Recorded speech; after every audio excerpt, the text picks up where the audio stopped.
Mamlaka ya usimamizi wa bima Tanzania TIRA imeshiriki katika wiki ya usuluhishi ambayo ilianza rasmi tarehe 13 Aprili 2026. Katika wiki hii ya usuluhishi, mamlaka ya usimamizi wa bima TIRA pia imefanya vikao mbalimbali vya usuluhishi kuhusu madai ya bima.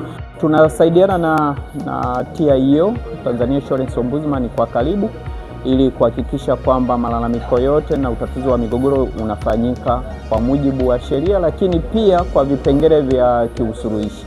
Sasa tumepata mafanikio makubwa. Moja ya mafanikio ni kwamba wananchi ambao walikuwa wameleta malalamiko wamekutana na makampuni mbalimbali kuanzia Jumatatu mpaka leo Ijumaa tunavyosema. Nafikiri ni zaidi ya mashauri 13 tumeyasikiliza na kwetu ni mafanikio makubwa. Katika vikao hivi vya usuluhishi vilivyokuwa vinaendelea, leo pia tupo na mzee Pauli Vitalis Temba ambaye pia ameshiriki katika kikao hichi cha usuluhishi pamoja na TIRA na kampuni ya bima iliyokuwa inahusika.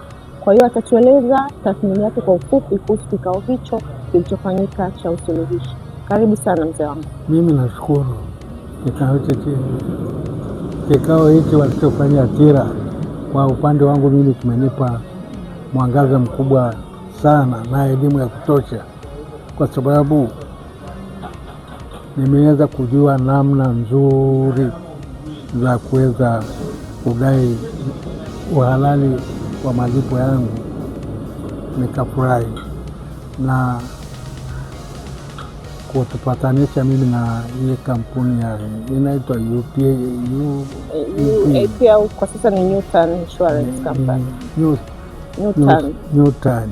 Yes. Kwa hiyo na wao wameridhika, wamekubali kwamba atashughulikia mapema. Baada ya siku ngapi walisema 6 7. Kwa hiyo nashukuru Mungu. Naomba muendelee na mwangaza huu, mwe mnaelimisha watu katika taratibu zilizokuwa nzuri namna hii, na viongozi wakae kama hivi, kuliko mtu nilikuwa na kwenda sijui mwelekeo wangu, kupeleka karatasi zinayumba zinafanya nini. Hiyo nimepata usuluhishi mzuri kabisa. Asante sana.